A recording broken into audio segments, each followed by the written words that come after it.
അയോധ്യ, മധുര, മായ, കാശി, കാഞ്ചി, അവന്തിക, ദ്വാരക ഇവയാണ് ഭാരതത്തിലെ മോക്ഷപുരികൾ എന്നറിയപ്പെടുന്ന 7 പുണ്യസ്ഥലങ്ങൾ. ഇവയിൽ കാഞ്ചീപുരം മാത്രമാണ് സൗത്ത് ഇന്ത്യയിലുള്ളത്. 1000 ക്ഷേത്രങ്ങളുടെ നഗരം എന്നറിയപ്പെടുന്ന ഈ കാഞ്ചീപുരത്ത് ഇപ്പോഴും നമുക്ക് പൂജകളൊക്കെ നടക്കുന്ന 200-ൽ അധികം ക്ഷേത്രങ്ങൾ കാണുവാനായിട്ട് സാധിക്കും. കാഞ്ചീപുരത്തെ ഏറ്റവും വലിയ ക്ഷേത്രം എന്ന് വേണമെങ്കിൽ പറയാവുന്ന ഏകാംബരേശ്വര ക്ഷേത്രത്തിന്റെ കാഴ്ചകളാണ് ഇന്നത്തെ വീഡിയോയിൽ ഉൾപ്പെടുത്തിയിരിക്കുന്നത്. ഈ ക്ഷേത്രത്തിന്റെ പുരാണ കഥകളുമൊക്കെ ആയിട്ട് ബന്ധപ്പെട്ടിട്ടുള്ള 3500 വർഷത്തോളം പഴക്കമുള്ള അത്ഭുതകരമായിട്ടുള്ള ഒരു മാവും നമുക്ക് ഈ ക്ഷേത്രത്തിനുള്ളിൽ കാണുവാനായിട്ട് സാധിക്കും. ക്ഷേത്രത്തിനെ കുറിച്ചിട്ടുള്ള ഐതിഹ്യവും ചരിത്രവും പുരാണവും ഒക്കെ പ്രതിപാദിക്കുന്ന ഈ വീഡിയോയിൽ ക്ഷേത്രത്തിന്റെ നാലമ്പലത്തിനകത്തെ സുന്ദരമായിട്ടുള്ള കാഴ്ചകളും ഉൾപ്പെടുത്തിയിട്ടുണ്ട്. ഭാരതത്തിലെ പുണ്യക്ഷേത്രങ്ങള്, പുണ്യനഗരങ്ങള്, ചരിത്ര പ്രാധാന്യമുള്ള സ്ഥലങ്ങള്, ആധ്യാത്മിക ആചാര്യന്മാരുടെ ജീവിതങ്ങള് ഇവയെക്കുറിച്ചിട്ടൊക്കെ പ്രതിപാദിക്കുന്ന ഈ ചാനൽ നിങ്ങൾ ഇതുവരെ സബ്സ്ക്രൈബ് ചെയ്തിട്ടില്ല എങ്കിൽ സബ്സ്ക്രൈബ് ചെയ്ത് എന്നെ ഒന്ന് സപ്പോർട്ട് ചെയ്യണമെന്ന് അപേക്ഷിക്കുകയാണ്. നമുക്ക് ഏകാംബരേശ്വര ക്ഷേത്രത്തിന്റെ കാഴ്ചകൾ കാണാം. ഇത് കാഞ്ചീപുരം ബസ് സ്റ്റാൻഡ് ആണ്. ഈ കാഞ്ചീപുരത്തേക്ക് നമുക്ക് തമിഴ്നാട്ടിന്റെ ഒട്ടുമിക്ക സിറ്റികളിൽ നിന്ന് എപ്പോഴും ബസ്സുകളൊക്കെ കിട്ടുന്നതാണ്. ഞാൻ ഇങ്ങോട്ട് വരുന്നത് തിരുവണ്ണാമലയിൽ നിന്നാണ് വരുന്നത്. തിരുവണ്ണാമലയിൽ നിന്ന് ഒരു 120 കിലോമീറ്റർ ദൂരമാണ് ഇങ്ങോട്ടുള്ളത്. അതുപോലെ തന്നെ ചെന്നൈയിൽ നിന്ന് ഏകദേശം ഒരു 75 കിലോമീറ്റർ ദൂരമാണ് കാഞ്ചീപുരത്തേക്കുള്ളത്. നമുക്ക് കേരളത്തിൽ നിന്ന് കാഞ്ചീപുരത്തേക്ക് ട്രെയിനിന് പോകാനായിട്ട് ഏറ്റവും നല്ല ഓപ്ഷനായിട്ട് എനിക്ക് തോന്നിയിട്ടുള്ളത് കാട്ട്പാട്ടി എന്ന് പറയുന്ന റെയിൽവേ സ്റ്റേഷനിൽ ഇറങ്ങി പോകുന്നതാണ്. ഈ കാട്ട്പാട്ടി റെയിൽവേ സ്റ്റേഷനിൽ കേരളത്തിൽ നിന്ന് നോർത്ത് ഭാഗത്തേക്ക് പോകുന്നത്, അതുപോലെ ചെന്നൈ ഭാഗത്തേക്ക് പോകുന്നതായിട്ടുള്ള ഒട്ടുമിക്ക ട്രെയിനുകൾക്കും സ്റ്റോപ്പ് ഉള്ള സ്ഥലമാണ്. ഇഷ്ടംപോലെ ട്രെയിനുകൾ ഈ വഴി പോകുന്നുണ്ട്. എന്ന് എനിക്ക് തോന്നുന്നു ഒരു 10-15 ട്രെയിനെങ്കിലും ഈ കാട്ട്പാടി വഴി പോകുന്ന ട്രെയിനുകൾ കേരളത്തിൽ നിന്ന് കാണുമായിരിക്കും. അപ്പം ഈ കാട്ട്പാടി സ്റ്റേഷനിൽ ഇറങ്ങി കാട്ട്പാടി സ്റ്റേഷന്റെ വെളിയിലോട്ട് കുറച്ച് അങ്ങോട്ട് നടന്നു കഴിയുമ്പോൾ തന്നെ അവിടെ നിന്ന് നമുക്ക് വെല്ലൂർ എന്ന് പറയുന്ന സ്ഥലത്തേക്ക് ബസ്സുകൾ കിട്ടും. വെല്ലൂർ എന്ന് പറഞ്ഞാൽ കാട്ട്പാടിയുടെ തൊട്ടടുത്ത് തന്നെ 7-8 കിലോമീറ്റർ ദൂരമേ ഉള്ളൂ. ഒരു 10 രൂപ പോയിന്റ് ഒക്കെയാണ് അങ്ങോട്ടുള്ള ദൂരം. വെല്ലൂർ എത്തിക്കഴിഞ്ഞാൽ വെല്ലൂർ ബസ് സ്റ്റാൻഡിൽ നിന്ന് കാഞ്ചീപുരത്തേക്ക് ഒരു 70 കിലോമീറ്റർ ദൂരമേ ഉള്ളൂ. എപ്പോഴും നമുക്ക് കാഞ്ചീപുരത്തേക്കുള്ള ബസ്സുകൾ കിട്ടും.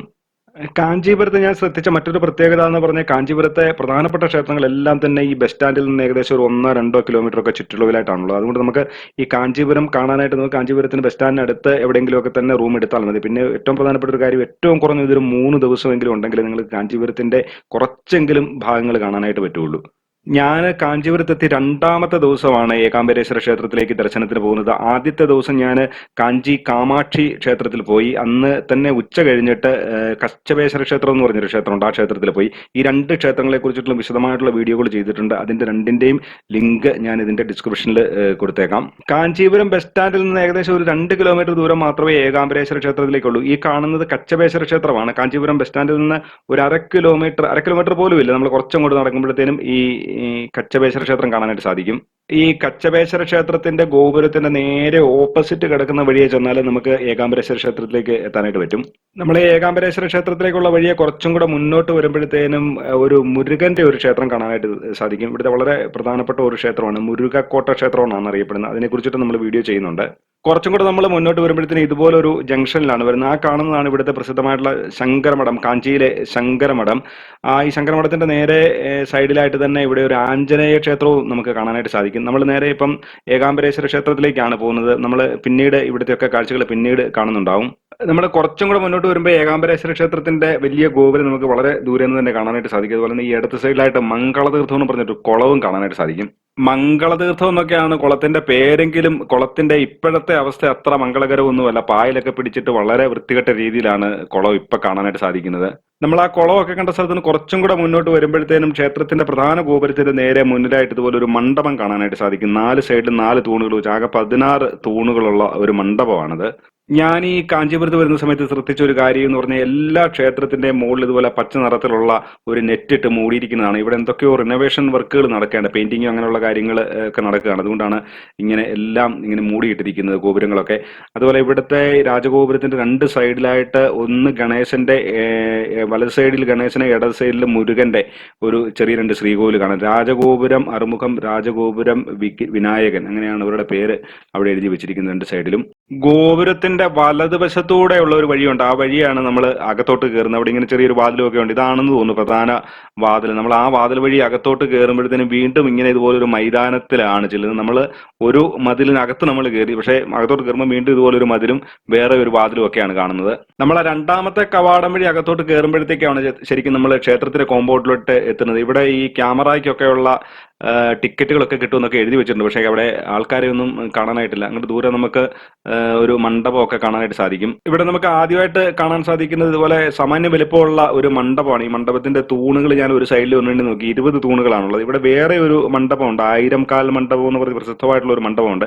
പക്ഷെങ്കിൽ അവിടെയിട്ട് നമുക്ക് ആൾക്കാരെ ഇപ്പൊ കടത്തി വിടുന്നില്ല.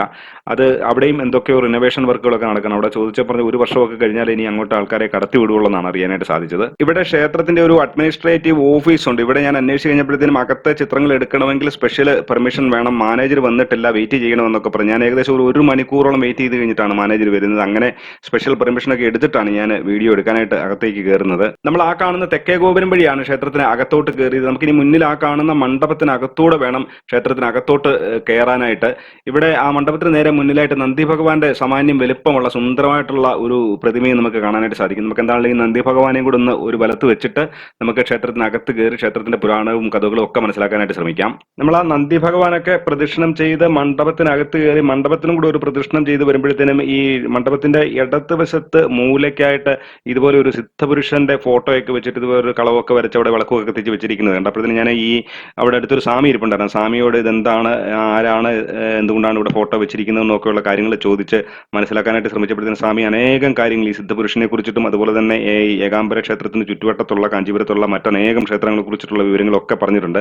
ഈ സിദ്ധപുരുഷനെ കുറിച്ച് അദ്ദേഹം പറഞ്ഞ കാര്യങ്ങളൊക്കെ ഞാൻ ഈ വീഡിയോയുടെ അവസാനം പറയുന്നുണ്ട്. ക്ഷേത്രത്തിന്റെ മുന്നിലായിട്ട് ആ മണ്ഡപത്തിന്റെയൊക്കെ വടക്ക് വശത്തായിട്ട് സാമാന്യം വലുപ്പമുള്ള ഇതുപോലെ ഒരു കുളം നമുക്ക് കാണാനായിട്ട് സാധിക്കും. ആ കുളമൊക്കെ കണ്ടു കഴിഞ്ഞാൽ നമ്മൾ വീണ്ടും മണ്ഡപത്തിനകത്തോട്ട് വരുമ്പോൾ ഈ ധ്വജസ്തംഭത്തിന്റെ അടിഭാഗം മാത്രമേ നമുക്ക് കാണാനായിട്ട് പറ്റുള്ളൂ. അത് പഞ്ചലോഹം കൊണ്ടോ മറ്റോ നിർമ്മിച്ചതാണെന്നാണ് തോന്നുന്നത്. നമ്മൾ അങ്ങനെ ആ ധ്വജസ്തംഭത്തിനെയൊക്കെ വണങ്ങി കഴിഞ്ഞിട്ട് നമ്മൾ ക്ഷേത്രത്തിനകത്തോട്ട് കയറുകയാണ്. ഇവിടെ 2 ദ്വാരപാലകന്മാരുടെ സാമാന്യം വലുപ്പമുള്ള 2 ദ്വാരപാലകന്മാരുടെ പ്രതിമയും നമുക്ക് കാണാനായിട്ട് സാധിക്കും. അങ്ങനെ നമ്മൾ ഏകാംബരേശ്വര ക്ഷേത്രത്തിന്റെ അകത്തോട്ട് നമ്മൾ പ്രവേശിക്കുകയാണ്, നാലമ്പലത്തിനകത്തോട്ട് പ്രവേശിക്കുകയാണ്. അപ്പൊ ഇവിടെ നിന്ന് ഇത്രയും ദൂരെ നിന്ന് തന്നെ നമുക്ക് ആ അകത്തെ മൂർത്തി ശിവഭഗവാനെ നമുക്ക് കാണുവാനായിട്ട് സാധിക്കും. നമ്മൾ അകത്തോട്ട് കയറി വരുമ്പോൾ തന്നെ ഇങ്ങനെ 2 സൈഡിലും ഇതുപോലെ 2 മണ്ഡപങ്ങൾ കാണാം, ഇടത്തും വലതുമായിട്ട്. കുറച്ചും കൂടെ മുന്നോട്ട് വരുമ്പോഴത്തേനും ഇതുപോലെ ക്വിക്ക് ദർശനത്തിനുള്ള ഒരു ടോക്കൺ ഒക്കെ കൊടുക്കുന്ന ഒരു ഏരിയ കാണുവാനായിട്ട് സാധിക്കും. കുറച്ചും കൂടെ നമ്മൾ മുന്നോട്ട് വന്നു കഴിഞ്ഞാൽ ഇവിടെ ഈ 3 രീതിയിലുള്ള ദർശനത്തിന്റെ ഒരു സംവിധാനം ഇവിടെ എഴുതി വെച്ചിട്ടുണ്ട്. ഒന്ന് ക്വിക്ക് ദർശനം, പിന്നെ സ്പെഷ്യൽ ദർശനം, പിന്നെ നോർമൽ ദർശനം. സ്പെഷ്യൽ ദർശനത്തിന് 20 രൂപയാണ്. നമ്മൾ ക്ഷേത്രത്തിനുള്ളിൽ പ്രദക്ഷിണം ചെയ്യുമ്പോൾ ആദ്യമായിട്ട് നമുക്ക് വലതുവശത്ത് കാണാനായിട്ട് സാധിക്കുന്നത് പ്രളയകാല അമ്മൻ അല്ലെങ്കിൽ മഹാപ്രളയ ബന്ധിനി എന്ന ഒരു ദേവിയാണ്. ഇത് കാളിയുടെ തന്നെ ഒരു ഭാവമായിട്ടാണ് അറിയാനായിട്ട് സാധിക്കുന്നത്. ഈ ക്ഷേത്രത്തിന്റെ പുരാണ കഥകളുമായിട്ട് ബന്ധപ്പെട്ട വളരെയേറെ ബന്ധമുള്ള ഒരു ദേവിയാണിത്. പാർവതി ദേവി മണ്ണുകൊണ്ട് ഒരു ശിവലിംഗം ഉണ്ടാക്കി ഇവിടെ ശിവനെ ആരാധന ചെയ്തിരുന്നു. അങ്ങനെ പാർവതി ദേവി ശിവനെ ആരാധന ചെയ്യുന്ന സമയത്ത് ശിവൻ പാർവതി ദേവിയുടെ ഭക്തിയെ പരീക്ഷിക്കാൻ വേണ്ടിയിട്ടാണെന്നും പറയുന്നു. അങ്ങനെയല്ല, ഗംഗ പാർവതി ദേവിയുടെ തപസ് മുടക്കുവാൻ വേണ്ടിയിട്ടാണെന്നും പറയുന്നു. ഗംഗ പ്രളയത്തിന് സമാനമായിട്ടുള്ള ജലപ്രവാഹമായിട്ട് ഇങ്ങോട്ട് ഒഴുകി വരികയും അപ്പൊ ആ ജലപ്രവാഹത്തിനെ തടയുവാൻ വേണ്ടിയിട്ട് പാർവതി ദേവി ദുർഗാദേവിയെയും ഭദ്രകാളി ദേവിയെയും നിയോഗിക്കുകയും അങ്ങനെ ഭദ്രകാളി ദേവി ആ പ്രളയജലത്തിനെ തടഞ്ഞു നിർത്തുകയും ചെയ്തു. അങ്ങനെ ആ പ്രളയജലത്തിനെ തടഞ്ഞു നിർത്തിയത് കൊണ്ട് പാർവതി ദേവി ഈ ഭദ്രകാളിയെ വിളിച്ച പേരാണ് മഹാപ്രളയ ബന്ധിനി എന്ന്. അങ്ങനെയാണ് ഇവിടെ ഈ മഹാപ്രളയ ബന്ധിനിയുടെ പ്രതിഷ്ഠ ഇവിടെ വരുന്നത്. നമ്മൾ കുറച്ചും കൂടെ മുന്നോട്ട് വരുമ്പോഴത്തേക്കും ക്ഷേത്രത്തിന്റെ തെക്ക് കിഴക്കേ മൂലയിലായിട്ട് ഇതുപോലെ ഒരു ശ്രീകോവിൽ പോലെ ഒരു സംഭവം കാണാം. പക്ഷേ ഇവിടെ മറ്റ് ദേവതകളൊന്നും അല്ല. ഇതെനിക്ക് തോന്നുന്നത് ഇവിടെ ഉത്സവമായിട്ട് ബന്ധപ്പെട്ട ഇവിടുത്തെ കുംഭോത്സവമായിട്ട് ബന്ധപ്പെട്ട സാധനങ്ങൾ, എന്തൊക്കെയോ പവിത്രമായിട്ടുള്ള സാധനങ്ങളൊക്കെ സൂക്ഷിച്ചു വെച്ചിരിക്കുന്ന സ്ഥലമാണെന്നാണ് തോന്നുന്നത്. നമ്മളിപ്പോ ക്ഷേത്രത്തിന്റെ തെക്ക് വശത്തുള്ള കോറിഡോറിലാണുള്ളത്. 2 സൈഡിലും അനേകം പില്ലറുകൾ, ഇങ്ങനെ മുകളിലത്തെ മേൽക്കൂര വരെ ഈ കല്ലുകൊണ്ട് തന്നെ ഉള്ളതാണ്. അതുപോലെ തന്നെ ഇതിന്റെ നമ്മുടെ ഇടതുവശത്തായിട്ട് കുറെ ശിവലിംഗങ്ങൾ ഈ മുകളിലായിട്ട് വെച്ചിരിക്കുന്നതും കാണാനായിട്ട് സാധിക്കും. നമ്മൾ തെക്ക് വശത്തുള്ള കോറിഡോറിലൂടെ നടന്ന് കുറെ മുന്നോട്ട് വരുമ്പോഴത്തേനും തെക്ക് പടിഞ്ഞാറെ മൂലയ്ക്കായിട്ട് ഗണപതി ഭഗവാന്റെ ഒരു ശ്രീകോവിലാണ് നമുക്ക് കാണുവാനായിട്ട് സാധിക്കുന്നത്. 5 മുഖ വിനായകര്, പഞ്ചമുഖ വിനായകന്റെ ഒരു ശ്രീകോവിലാണത്. ഇവിടെ ഈ പടിഞ്ഞാറ് വശത്തായിട്ട് നമ്മൾ തെക്ക് വശത്ത് കണ്ടതുപോലെ തന്നെ നീളത്തിലുള്ള ഒരു കോറിഡോറാണ്. ഇവിടെയും നമുക്ക് ഇടതുവശത്ത് മുകളിലായിട്ട് അനേകം ശിവലിംഗങ്ങൾ നിരത്തി വെച്ചിരിക്കുന്നത് കാണുവാനായിട്ട് സാധിക്കും. നമ്മൾ കുറച്ചും കൂടെ മുന്നോട്ട് വരുമ്പോൾ വലത്ത് വശത്തായിട്ട് ഇവിടുത്തെ പ്രസിദ്ധമായിട്ടുള്ള മാവ് നമുക്ക് കാണുവാനായിട്ട് സാധിക്കും. ആ മാവിനെ കുറിച്ചിട്ടുള്ള പുരാണങ്ങളും വിവരങ്ങളും ഒക്കെ ഇവിടെ ഒരു ബോർഡിൽ എഴുതിയും വെച്ചിട്ടുണ്ട്.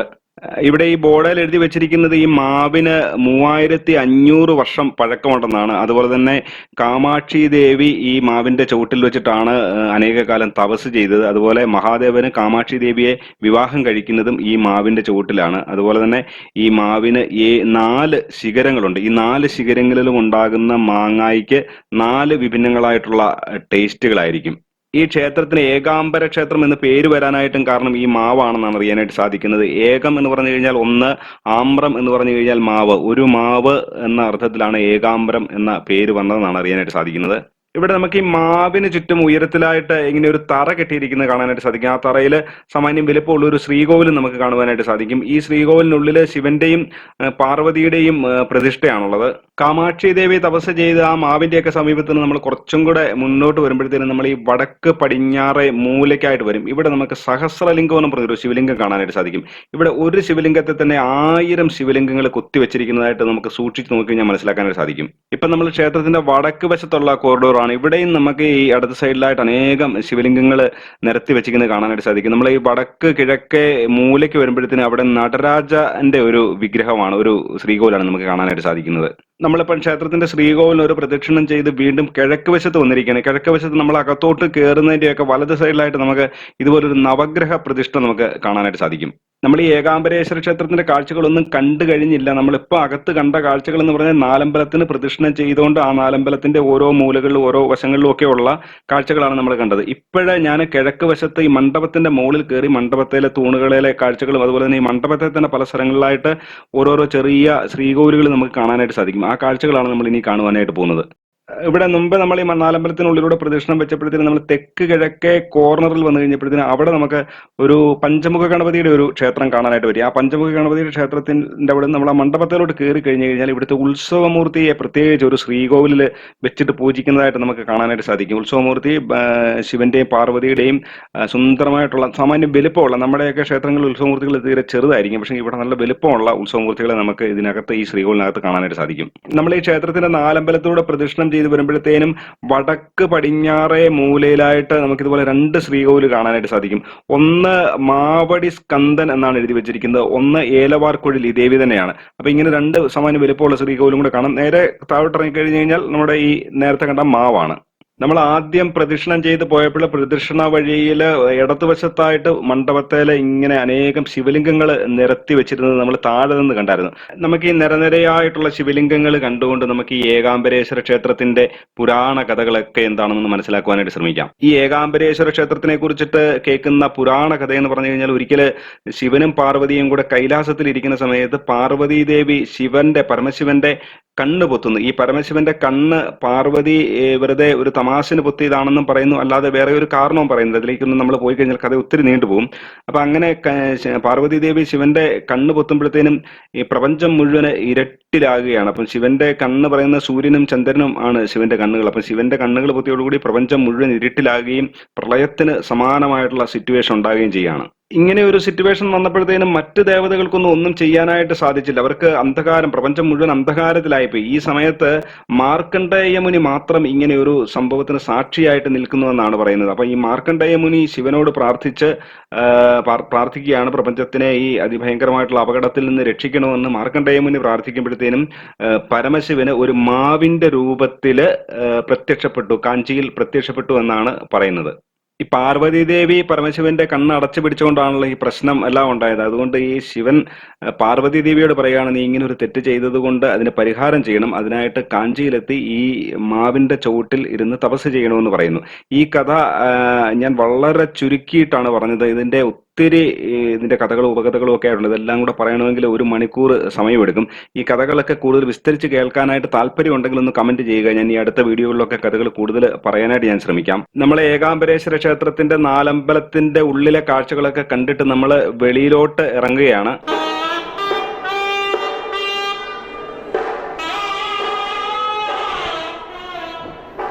ഈ ഏകാംബരേശ്വര ക്ഷേത്രത്തിനെ കുറിച്ചിട്ട് വളരെ പ്രധാനപ്പെട്ട ഒരു കാര്യം ഞാൻ പറയാനായിട്ട് വിട്ടുപോയി. ഇത് പഞ്ചഭൂത സ്ഥലങ്ങളിൽ ഒന്നാണ്. പഞ്ചഭൂതങ്ങളിലെ പൃഥ്വി തത്വത്തെയാണ് ഈ ക്ഷേത്രം പ്രതിനിധീകരിക്കുന്നത്. പഞ്ചഭൂത തത്വങ്ങളിൽ മറ്റ് 2 ക്ഷേത്രങ്ങളെ കുറിച്ചിട്ടും കൂടെ നമ്മൾ നേരത്തെ വീഡിയോകളിൽ പ്രതിപാദിച്ചിട്ടുണ്ട്. ഒന്ന് തിരുവണ്ണാമല അഗ്നി തത്വത്തെയാണ് തിരുവണ്ണാമല പ്രതിനിധീകരിക്കുന്നത്. അതുപോലെ തന്നെ നമ്മൾ ശ്രീ കാളഹസ്തിയിലെ വീഡിയോ നമ്മൾ നേരത്തെ ചെയ്തിട്ടുണ്ട്. കാളഹസ്തിയിലെ വായു തത്വത്തെയാണ് കാളഹസ്തിയിലെ ക്ഷേത്രം പ്രതിനിധീകരിക്കുന്നത്. അപ്പം പഞ്ചഭൂതങ്ങളിൽ പ്രധാനപ്പെട്ട പൃഥ്വി തത്വത്തെ പ്രതിനിധീകരിക്കുന്ന ക്ഷേത്രമാണ് ഏകാംബരേശ്വര ക്ഷേത്രം. അപ്പൊ നമ്മുടെ കാഞ്ചീപുരത്തെ ഏകാംബരേശ്വര ക്ഷേത്രത്തിന്റെ കാഴ്ചകളൊക്കെ പൂർണ്ണമാവുകയാണ്. വീഡിയോ ഇഷ്ടപ്പെട്ടവരൊക്കെ വീഡിയോ ഒന്ന് ലൈക്ക് ചെയ്യുക. നിങ്ങളുടെ അഭിപ്രായങ്ങളും നിർദ്ദേശങ്ങളും ഒക്കെ ദയവായിട്ട് കമന്റായിട്ട് രേഖപ്പെടുത്തുക. ഇത്തരം വീഡിയോകൾ ഇഷ്ടമുള്ളവരിലേക്ക് വീഡിയോ ഒക്കെ ഷെയർ ചെയ്ത് കൊടുക്കുക. അതുപോലെ തന്നെ നിങ്ങൾ ഇതുവരെ വീഡിയോ കണ്ടുകൊണ്ടിരിക്കുന്നത് ചാനൽ സബ്സ്ക്രൈബ് ചെയ്യാതെയാണെങ്കിൽ ദയവായിട്ട് ചാനൽ ഒന്ന് സബ്സ്ക്രൈബ് ചെയ്ത് എന്നെ സപ്പോർട്ട് ചെയ്യുക. എല്ലാവർക്കും നമസ്കാരം.